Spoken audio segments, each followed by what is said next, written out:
Have you ever wondered what inflation is and how it affects you?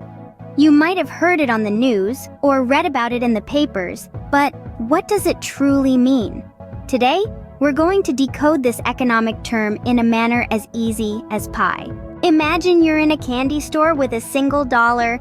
Last year, you could get 4 pieces of your favorite candy with that dollar. But this year, you find that your dollar can only get you 3 pieces. That's inflation at work.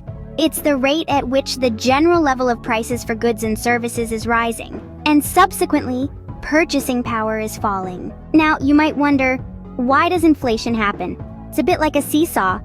On one side, you have demand, and on the other, you have supply. If demand for goods and services surpasses their supply, prices tend to rise.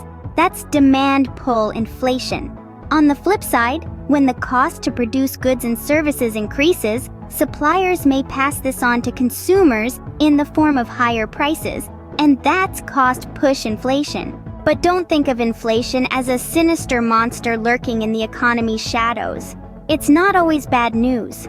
Moderate inflation is considered normal in a growing economy. It can encourage spending and investment, fostering economic growth. But when inflation gets too high or happens too fast, that's when it can become a problem. Imagine you're planning to save for a new bike that costs $200. If the inflation rate is high, by the time you've saved enough, the bike's price might have gone up to $250. Your purchasing power has decreased. That's the downside of inflation. Inflation also impacts interest rates. Ever heard of the term real interest rate? It's the nominal interest rate minus the inflation rate.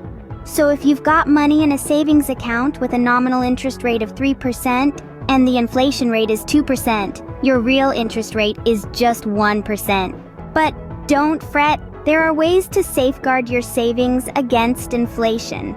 Investing in assets that tend to increase in value over time, like stocks or real estate, can be a good strategy.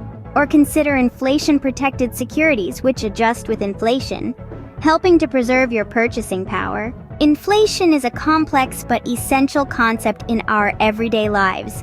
It influences your buying power, the interest rates on your savings, and even the broader economy. So the next time you're at the candy store and find that your dollar fetches you less candy, you'll know what's at play. And that's a wrap on inflation. Remember, understanding these concepts is your first step to making informed financial decisions. So come back for more financial insights and tips, like subscribe and turn on notifications. Thanks for watching.